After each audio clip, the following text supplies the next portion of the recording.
TDP Janasena ఉమ్మడి జాబితాలో జగ్గంపేట నియోజకవర్గం ఎమ్మెల్యే సీటును టీడీపీ జ్యోతుల నెహ్రూకు కేటాయించడంతో జగ్గంపేట జనసేన ఇన్ఛార్జ్ పాటంశెట్టి సూర్యచంద్ర మనస్తాపానికి గురై చేపట్టిన నిరాహార దీక్షపై అధిష్టానం 48 గంటల్లో వివరణ తెలపకపోతే క్యాడర్ మొత్తం మూకుమ్మడిగా రాజీనామా చేస్తామంటూ జగ్గంపేట జనసేన నాయకులు అల్టిమేటం జారీ చేశారు. ఈ సందర్భంగా పలువురు నాయకులు మాట్లాడుతూ జనసేన పార్టీ అధ్యక్షుడు పవన్ కళ్యాణ్ తీసుకున్న నిర్ణయం నియోజకవర్గంలో మా మనోభావాలు దెబ్బతీశాయంటూ ఆవేదన వ్యక్తం చేశారు. ప్రజారాజ్యం పార్టీని కాంగ్రెస్ లో విలీనం చేసినట్లు జనసేన పార్టీని తెలుగుదేశం పార్టీలో విలీనం చేస్తారని వీర మహిళలు తమ ఆక్రోశాన్ని వెలిబుచ్చారు. నియోజకవర్గం గోకవరం మండల జనసేన పార్టీ మండల అధ్యక్షుని. నా పేరు పొంగరాల మణిరత్నం. మేము మా పార్టీ సూర్యచంద్ర గారి వెనకాల 5 సంవత్సరాలుగా ఆయన వెంట తిరుగుతూ ఉన్నాం.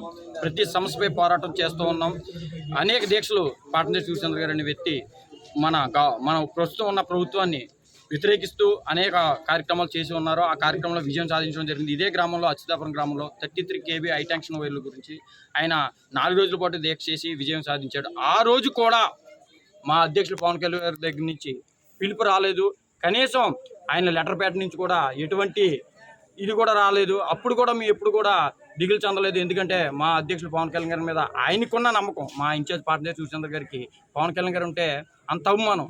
ఆయన్ని ఎప్పుడు కూడా దేవుడిలా కొలుస్తూ ఉంటాడు మా ఇన్ఛార్జ్ పార్టీ సూర్యచంద్ర గారు. అలాంటి వ్యక్తిని ఈరోజు కనీసం సమాచారం ఇవ్వకుండా నిన్న